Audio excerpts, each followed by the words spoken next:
नमस्ते बिहार और मैं हूं आप सबके साथ सोनाली सिंह। बुलेटिन की शुरुआत इस वक्त की बड़ी और अहम खबर के साथ।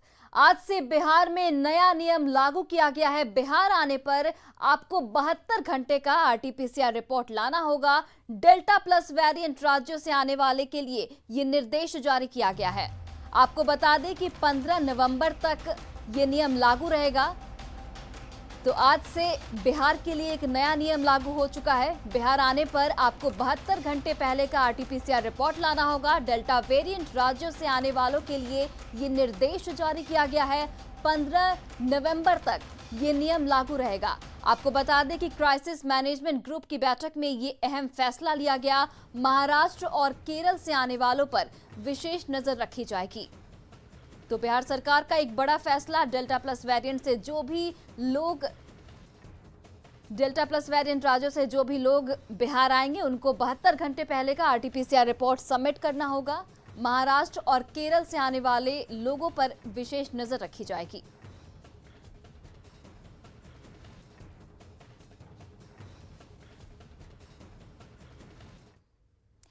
अपनी और अपनों की सुरक्षा के लिए लोगों से कोरोना जांच कराने की अपील लगातार की जा रही है। यात्रा के लिए कोरोना जांच रिपोर्ट को अनिवार्य किया गया है ताकि कोरोना को कंट्रोल में रखा जा सके।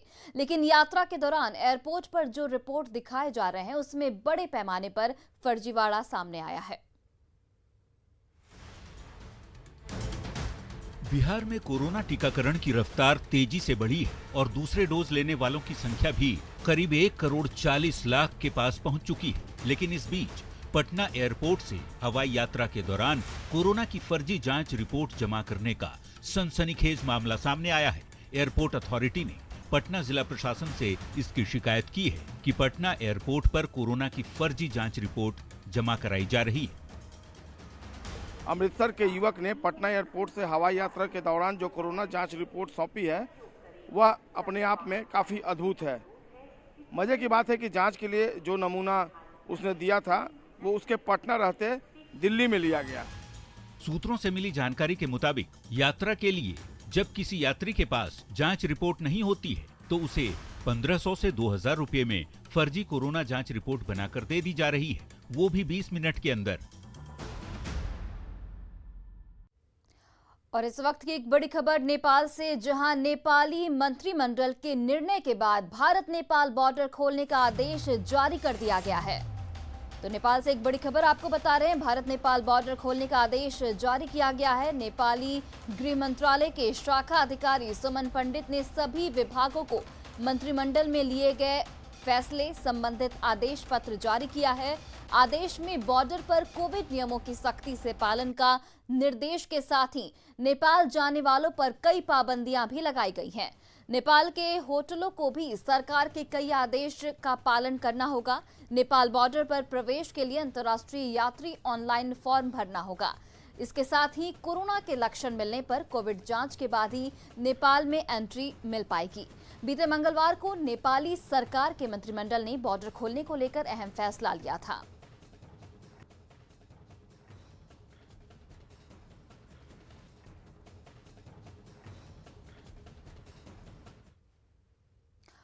वहीं आज पंचायत चुनाव के पहले चरण का परिणाम आएगा। सुबह 8 बजे से वोटों की गिनती शुरू की जाएगी।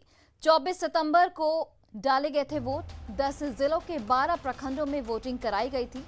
तो देखिए, पंचायत चुनाव के पहले चरण का परिणाम आ जाएगा। 24 सितंबर को वोट डाले गए थे और उसका परिणाम आज सबके सामने होगा। 151 पंचायतों के आज चुनाव के परिणाम सामने होंगे। बिहार में पहले चरण का पंचायत चुनाव के लिए मतदान संपन्न हो चुका है और आज नतीजों की बारी है कि किस प्रत्याशी की किस्मत में जनता ने क्या लिखा है, यह आज फैसला किया जाएगा। दरअसल हर चरण के पंचायत चुनाव के एक दिन बाद ही वोटों की गिनती होगी। ऐसे में रिजल्ट के लिए अंतिम चरण के मतदान तक लोगों को इंतजार नहीं करना होगा। पहले चरण में 10 जिलों के 12 प्रखंडों में पंचायत चुनाव हो चुके हैं, जिसमें पहली बार ईवीएम का भी इस्तेमाल किया गया है। पहले चरण में कुल 15,328 प्रत्याशियों में से 930 प्रत्याशी चुनाव से पहले ही निर्विरोध निर्वाचित हो चुके हैं। ऐसे में वोट के बाद नतीजे को लेकर बाकी प्रत्याशियों की धड़कनें लगातार बढ़ी हुई हैं।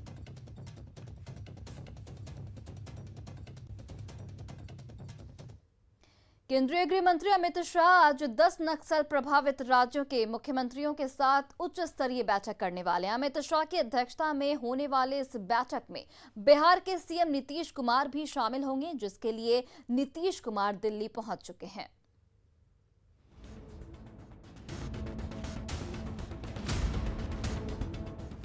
रविवार को गृह मंत्री अमित शाह 10 नक्सल प्रभावित राज्यों के मुख्यमंत्रियों के साथ हाई लेवल मीटिंग करने वाले हैं। अमित शाह की अध्यक्षता में होने वाली इस बैठक में मुख्यमंत्री नीतीश कुमार भी हिस्सा लेंगे, जिसके लिए मुख्यमंत्री दिल्ली पहुंच चुके हैं। इस बैठक में नक्सलवाद को लेकर मौजूदा स्थिति की समीक्षा के साथ ही सुरक्षा और विकास से जुड़े मुद्दों पर चर्चा की जाएगी। इस बैठक में नक्सल समस्या के साथ साथ नक्सली इलाकों में विकास के कार्य कैसे चल रहे हैं, इस पर भी चर्चा होने की पूरी संभावना है। और बिहार के लिए भी बेहद महत्वपूर्ण है, क्योंकि बिहार के 10 जिले ऐसे हैं जो अभी भी नक्सल प्रभावित है और इन इलाकों में क्या कुछ समस्या है और क्या कुछ बिहार सरकार चाहती है नक्सल समस्या से निपटने के लिए। नक्सल इलाकों में जो विकास के कार्य हैं उसमें लेकर क्या कुछ समस्या है, उन तमाम मुद्दों पर कल मुख्यमंत्री नीतीश कुमार कल चर्चा करेंगे और देश के 10 राज्य के मुख्यमंत्री इस बैठक में शामिल होने वाले हैं। दरअसल पहले बिहार में 16 जिले नक्सल प्रभावित हुआ करते थे। अब नक्सल प्रभावित जिलों की संख्या मात्र 10 है। जमुई, गया, लखीसराय, औरंगाबाद ज्यादा प्रभावित जिले हैं। सीएम नीतीश कुमार 10 जिलों के हालात की जानकारी देंगे। गृह मंत्री अमित शाह को सीएम नीतीश कुमार 10 जिलों के हालात की पूरी जानकारी देंगे। ये एक बहुत बड़ी समस्या बिहार राज्य के लिए भी है और भी राज्यों के लिए है। अब उसमें जो हथियारबंद नक्सल्स हैं उनके खिलाफ तो छापामारी करना, लेकिन हार्डकोर नक्सलवादी पकड़े नहीं जाते। वो इस राज्य से उस राज्य, उस राज्य से उस राज्य वो मूव करते हैं। तो आपस में कैसे इंटेलिजेंस का एक्सचेंज हो राज्यों के बीच, उनके डीजी पुलिस के बीच, तो वो ज़रूरी है, कोऑर्डिनेशन।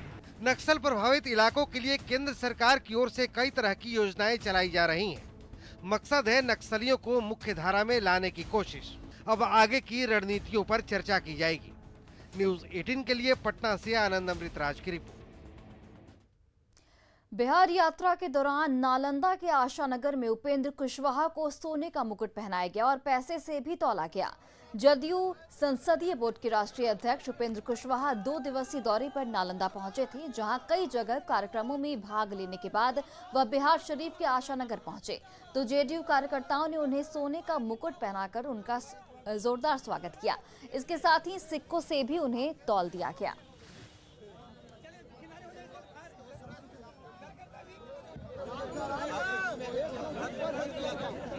आज की सभा की अध्यक्षता नालंदा जिला जनता दल नागरिकों को हार्दिक अभिनंदन करता है कि आप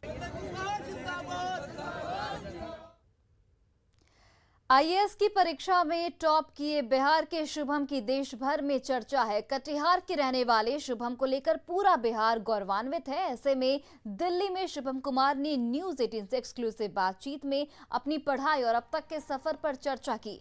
शुभम ने बताया कि देश का टॉपर बनने में उन्हें 3 साल का वक्त लगा है और अपनी इस उपलब्धि और कामयाबी का पूरा श्रेय वे अपने माता पिता को देते हैं। शुभम कुमार से बातचीत की हमारे सहयोगी अमितेश कुमार ने। सिविल सर्विसेज एग्जाम 2020 बैच के टॉपर शुभम कुमार हमारे साथ मौजूद हैं। शुभम जी, सबसे पहले आपको बहुत बहुत बधाई इस अचीवमेंट के लिए। बहुत बहुत धन्यवाद आपका। बिहार का नाम आपने रोशन किया, पूरे देश का नाम भी रोशन किया। ख़ास तौर से देखा जाए तो किस तरह से आपने तैयारी की और क्या आपने कभी सोचा था कि इस मुकाम को हासिल करेंगे, सबसे टॉपर बनेंगे? ये मैंने कभी नहीं सोचा था। इस बार का एग्ज़ाम अच्छा गया था, मन मुताबिक गया था, तो मुझे लगा था कि टॉप 100 में आ सकता हूँ। बट पहला रैंक आएगा ये कोई भी नहीं सोच सकता है। एंड इसकी तैयारी मैं 2018 से स्टार्ट की थी। ग्रेजुएशन मैं IIT बॉम्बे से ग्रेजुएट किया 2018 में, फिर वहाँ से मेरी तैयारी स्टार्ट हुई और ये 3 साल का सफ़र रहा। और लास्ट ईयर मुझे 290 रैंक आया था और मैं इंडियन डिफेंस अकाउंट सर्विस में ट्रेनिंग एज ए ऑफिसर मैं ज्वाइन किया था और मेरी ट्रेनिंग पुणे में चल रही थी। तो पुणे में आप थे, लेकिन साथ साथ जॉब करते हुए तैयारी करना और उसके बाद टॉपर होना अपने आप में बड़ा अचीवमेंट है। और किस तरह से मुश्किल रहा कि जॉब करते हुए तैयारी करना? एक्चुअली इस बार जब मैंने अटेम्प्ट दिया तो मेंस का एग्ज़ामिनेशन जॉब से पहले हो गया था और मैंने ट्रेनिंग जो है वो जनवरी 2021 में ज्वाइन की और इंटरव्यू का प्रिपरेशन जो है वो ट्रेनिंग के साथ हुई। और अगर इन जनरल ऐसे देखें तो पूरा जो यूपीएससी का जो जर्नी होता है उसमें आप काफ़ी अप्स एंड डाउन से गुजरते हैं एंड उस समय ये बहुत ज़रूरी होता है कि आप कॉन्फिडेंट रहे, आपके चारों ओर आप पॉजिटिव लोग रहे जो आपको मोटिवेट कर पाएँ। सो वो मुझे मिला, वो मेरे परिवार से मिला और मुझे मेरे क्लोज़ फ्रेंड से मिले। सो उस वजह से मैं तैयारी को अच्छे से कर पाया। मैंने एंथ्रोपोलॉजी मानव शास्त्र एज अ ऑप्शनल मैंने चूज़ किया था। एक सवाल है कि लगातार ये कहा जाता है कि हर सफलता के पीछे माता पिता का हाथ होता है, अपने परिवार के बाकी लोगों का, मित्रों का हाथ रहता है। इसमें माता पिता के योगदान को आप कैसे देखते हैं, जो आपने पूरी यात्रा अब तक तय की है, पूरा सफ़र तय किया है? एक बहुत महत्वपूर्ण रोल रहा मेरे पूरे परिवार का। इसमें पापा, मम्मी, चाचा, चाची, दीदी सारे लोग हैं। चूँकि प्रिपरेशन आपसे बहुत चीज़ डिमांड करता है, आपको डर भी लगेगा, आप लो भी फील करोगे। तो उस समय मेरे पापा मुझे काफ़ी मोटिवेट करते थे और हर दिन मेरी बात होती थी और घर की कोई भी समस्या मेरे तक पहुंचने नहीं दिया जाता था। National association of civil servants, उनसे मैं जुड़ा हुआ था। इंटरव्यू के दौरान मैंने कुछ सीनियर ऑफिसर से मैंने बात किया और ये एक तरह से एक कॉन्फिडेंस बूस्ट किया मुझे इंटरव्यू के लिए। चलिए, बहुत बहुत धन्यवाद। तो ये थे शुभम कुमार, जिनका कहना है कि आने वाले दिनों में बेहतर करने की कोशिश करेंगे और बिहार कैडर मिले तो शायद ज़्यादा बेहतर होगा, ज़्यादा ये खुशी महसूस करेंगे। कैमरामैन योगेंद्र के साथ अमितेश, न्यूज़ 18 दिल्ली। और इसी बीच झारखंड के गुमला से एक बड़ी खबर सामने आ रही है। गुमला में डायन बिसाही के आरोप में हत्या की गई है। आपको बता दें कि गुमला से एक बड़ी खबर, गुमला में डायन बिसाही के आरोप में हत्या की वारदात को अंजाम दिया गया। एक ही परिवार के 3 लोगों की हत्या की गई है। मृतकों में बंधन उराव, उसकी पत्नी और बहू शामिल बताए जा रहे हैं और रिश्तेदारों पर ही हत्या का आरोप लगा है। दोनों आरोपियों की गिरफ्तारी की खबर भी सामने आई है। पूरे मामले की जांच में पुलिस लगातार जुटी हुई है। और रुपेश भगत हमारे सहयोगी फोन लाइन पर जुड़ गए। रुपेश, क्या कुछ जानकारी इस वक्त इस पूरे मामले को लेकर? जी, मैं बता दूं कि गुमला सदर थाना क्षेत्र के लुटो गांव में बीती रात को डायन बिसाही का आरोप लगाते हुए एक ही परिवार के 3 लोगों को टांगी से काटकर निर्मम हत्या कर दी गई है। अब बताया जाता है कि लुटो गांव के बंधन उरांव और उसकी पत्नी सुमारी देवी व बहू बासमनी देवी की हत्या की उनके रिश्तेदारों द्वारा बीती रात को की गई है और हत्या करने के बाद अपराधी घटनास्थल से फरार हो गए थे। और घटना की जानकारी मिलने के बाद पुलिस घटनास्थल पर पहुंची व मामले की छानबीन करते हुए हत्या में शामिल आरोपियों की गिरफ्तारी की बात सामने आ रही है। जी रुपेश, जिन 2 लोगों की गिरफ्तारी हुई है वो रिश्तेदारों में क्या लगते हैं जो मृतक है उनके? जी, जैसे कि अब घटना बीती रात का है तो अभी पूरा क्लियर नहीं हो पाया है कि क्या लगते हैं करके। अब पुलिस भी साफ साफ नहीं बता रही है कि गिरफ्तारी हुई है कि नहीं, लेकिन आधिकारिक पुष्टि नहीं हुई गिरफ्तारी की। जी चलिए रुपेश, बहुत बहुत धन्यवाद तमाम जानकारियों के लिए। और फिलहाल रुकते हैं एक छोटे से ब्रेक के लिए।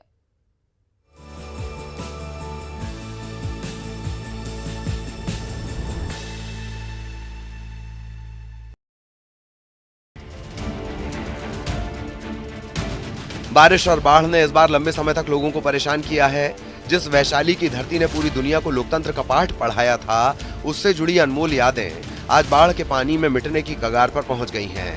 ऐसे में इन धरोहरों की हिफाजत नहीं हुई तो आने वाली पीढ़ियों को शायद पता भी नहीं चलेगा। इन बौद्ध मंदिरों में कभी बुद्धम शरणम गच्छामि के बोल गूंजते थे।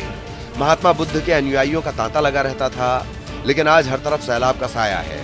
क्या मंदिर और क्या संग्रहालय, म्यांमार का मंदिर जलमग्न हो गया है तो ऐतिहासिक धरोहरें बाढ़ के पानी में तैर रही हैं। हर तरफ गंडक नदी की धारा बह रही है। वैशाली के इस इलाके में बौद्ध मंदिरों का पूरा संसार बसा हुआ है। बिहार सरकार 320 करोड़ रुपए खर्च करके बुद्ध सम्यक दर्शन संग्रहालय बनवा रही है, लेकिन अचानक गंडक नदी सबको डुबाने पर तुली हुई है।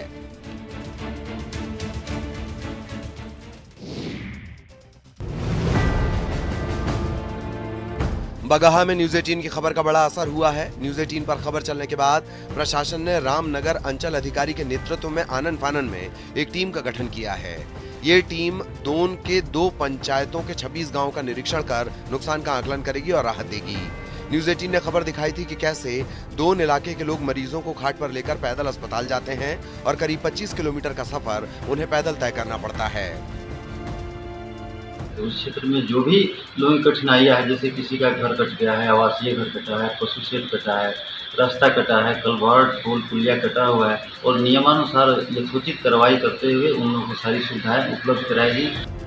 पहले जंगल और फिर कई नदियों को पार कर लोग अपने परिजनों का इलाज कराने जाते हैं। पहाड़ी इलाके में सभी रास्ते टूट चुके हैं। गाँव में इलाज का कोई इंतजाम नहीं। मजबूरी में लोग जान जोखिम में डालकर सफर कर रहे हैं। अब स्थिति बदलने की उम्मीद है।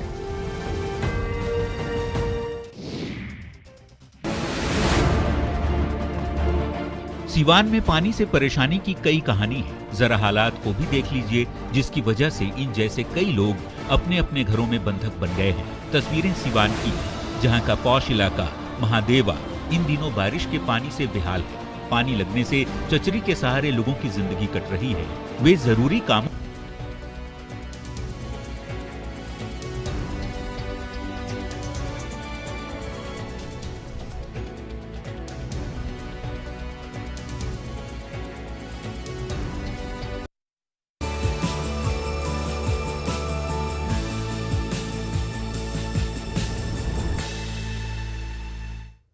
ब्रेक के बाद आप सभी का स्वागत है। मधुबनी में अवैध संबंध के चक्कर में शादीशुदा गर्लफ्रेंड ने खूनी साजिश रची और पति की हत्या के लिए बॉयफ्रेंड को 60,000 की सुपारी दे दी। इसका खुलासा तब हुआ जब जयनगर थाना के बरही गांव में कुछ ग्रामीणों ने कमला नहर में युवक का शव देखा और पुलिस को इसकी सूचना दी। जब पुलिस मौके पर पहुंची तो घटनास्थल से पुलिस को एक डायरी भी मिली, जिससे इस अंधे कत्ल की सनसनीखेज वारदात सामने आई। पुलिस के मुताबिक हरिहर देवी पूरी प्लानिंग के साथ अपने पति को जयनगर लेकर आई और बॉयफ्रेंड मुकेश यादव को 60,000 रुपए की सुपारी देकर पति की हत्या करवा दी गई। पति के कत्ल की सुपारी देने वाली पत्नी को नेपाल पुलिस ने गिरफ्तार कर जेल भेज दिया है। वहीं सुपारी किलर बॉयफ्रेंड भी सलाखों के पीछे पहुंच गया है, जबकि हत्याकांड में शामिल तीसरे आरोपी की तलाश में पुलिस जुटी हुई है। मृतक और मृतक के पत्नी के बीच में काफ़ी कहासुनी होती रहती थी। इसी कारण से मृतक की पत्नी ने मुकेश यादव के साथ मिलकर यह प्लान बनाया कि इसको जयनगर लाएंगे और उसके बाद कुछ पैसे देके मुकेश यादव को उसको हत्या कर दें। कुल 3 आदमी शामिल हैं। एक तो उसकी पत्नी है जो नेपाल पुलिस के गिरफ्त में है और 2 लोग जयनगर के रहने वाले हैं। एक को हमने पकड़ लिया है, दूसरे के विरुद्ध छापेमारी जारी है। वहीं पूर्वी चंपारण में हरसिद्धि में आरटीआई कार्यकर्ता की हत्या का मामला तूल पकड़ता जा रहा है। आरजेडी ने राज्य सरकार और स्थानीय प्रशासन पर निशाना साधा और कहा कि बार बार सुरक्षा मांगने के बाद भी पुलिस ने इस मामले में गंभीरता नहीं दिखाई। आरजेडी प्रवक्ता ऋतु जायसवाल ने पीड़ित परिवार से मुलाकात की।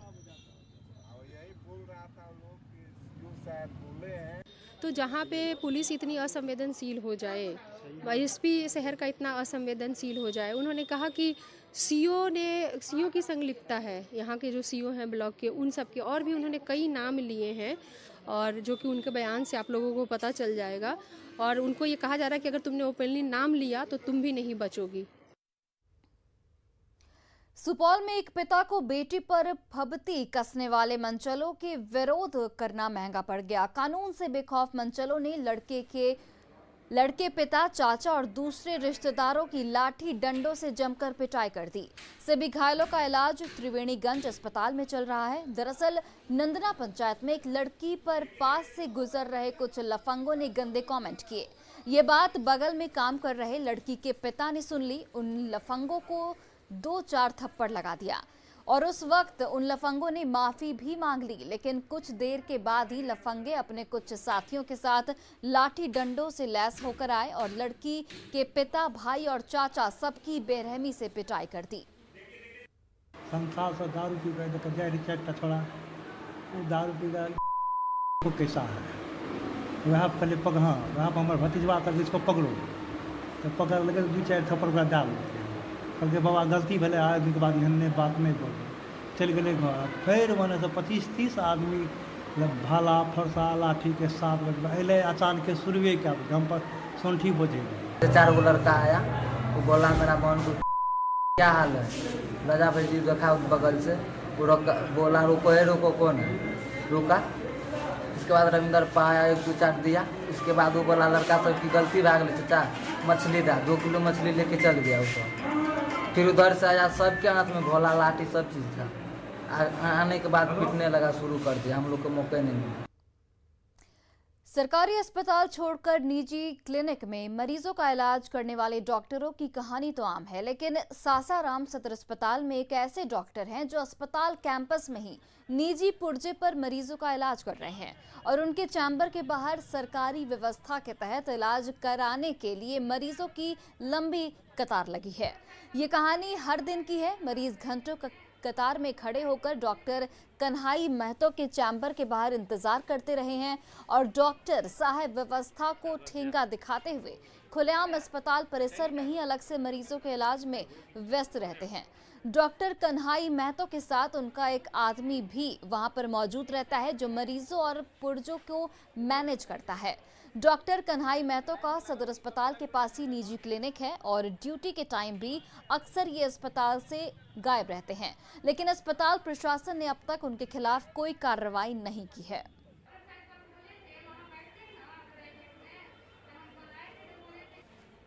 पी रहे हैं तो सरकारी प्राइवेट कहाँ से भाई, तो यही सब बाइट माने लेते रहते हैं।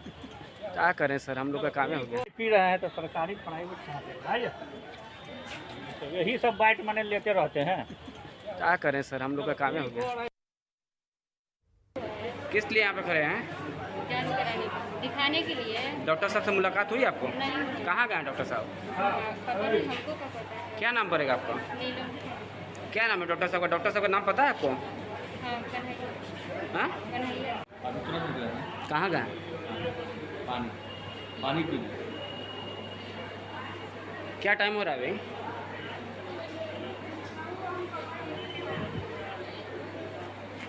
प्राइवेट क्लिनिक भी चलता है ज्ञान के पे? वही देखिए, पटना एम्स ने अपनी सफलता के 10 साल पूरे कर लिए हैं। इस मौके पर 10वां स्थापना दिवस समारोह मनाया गया, जिसमें पटना एम्स की उपलब्धियों और चुनौतियों पर चर्चा की गई। बीते 10 सालों में एम्स की सुविधाओं में इजाफा हुआ है, लेकिन अब भी सुधार की काफी गुंजाइश बची हुई है।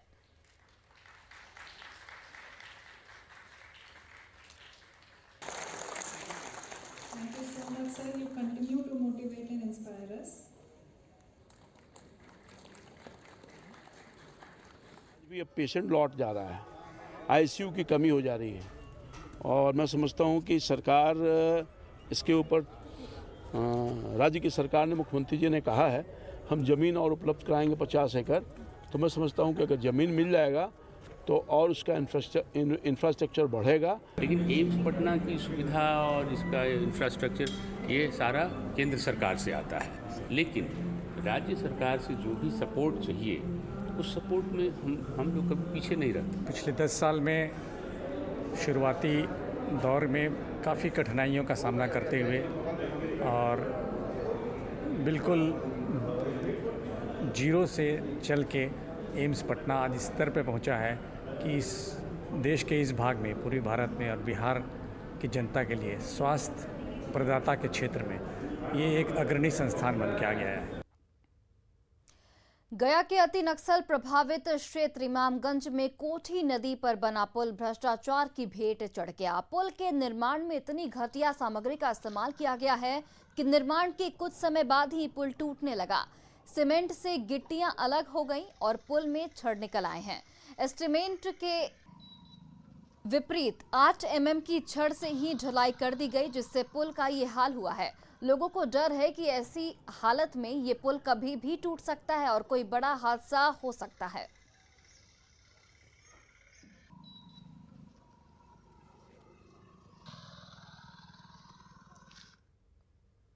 और फिलहाल इस बुलेटिन में इतना ही। आप देखते रहिए न्यूज़ 18 बिहार झारखंड।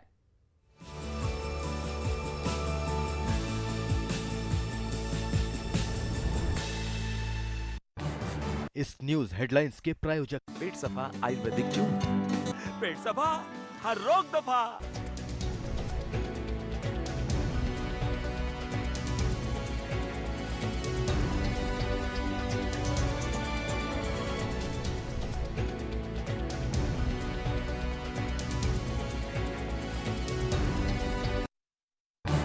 इस न्यूज हेडलाइंस के प्रायोजक पेट सफा आयुर्वेदिक चूर्ण, पेट सफा हर रोग दफा।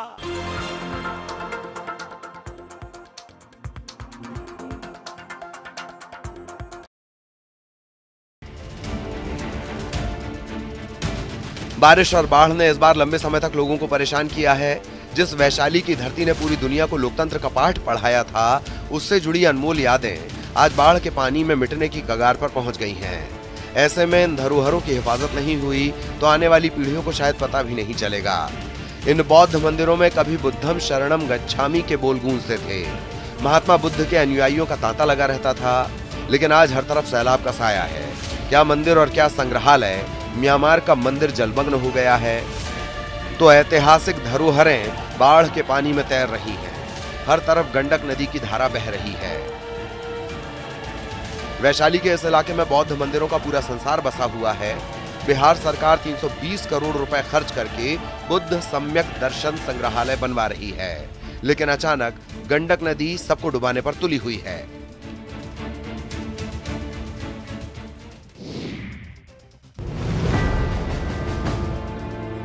बगहा में न्यूज 18 की खबर का बड़ा असर हुआ है। न्यूज 18 पर खबर चलने के बाद प्रशासन ने रामनगर अंचल अधिकारी के नेतृत्व में आनन फानन में एक टीम का गठन किया है। ये टीम दोन के 2 पंचायतों के 26 गांवों का निरीक्षण कर नुकसान का आकलन करेगी और राहत देगी। न्यूज 18 ने खबर दिखाई थी कि कैसे दोन इलाके के लोग मरीजों को खाट पर लेकर पैदल अस्पताल जाते हैं और करीब 25 किलोमीटर का सफर उन्हें पैदल तय करना पड़ता है। उस क्षेत्र में जो भी लोगों की कठिनाइयाँ है, जैसे किसी का घर कट गया है, आवासीय घर कटा है, पशु शेड कटा है, रास्ता कटा है, कलवर्ट पुल पुलिया कटा हुआ है और नियमानुसार यथोचित कार्रवाई करते हुए उन लोगों को सारी सुविधाएं उपलब्ध कराएगी।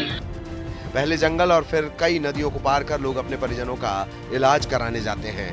पहाड़ी इलाके में सभी रास्ते टूट चुके हैं। गाँव में इलाज का कोई इंतजाम नहीं। मजबूरी में लोग जान जोखिम में डालकर सफर कर रहे हैं। अब स्थिति बदलने की उम्मीद है।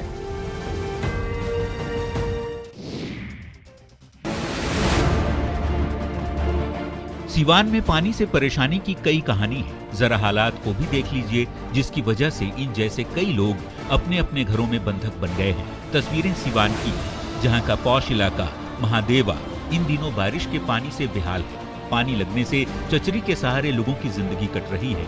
वे जरूरी कामों के लिए ही घर से निकल रहे हैं और जिनके पास चचरी के पुल का सहारा नहीं है, वे घुटनों तक पानी लांघकर अपनी राह तय करने को मजबूर है। जी, बारिश का पानी लगने से लोगों की जिंदगी नर्क बन चुकी है।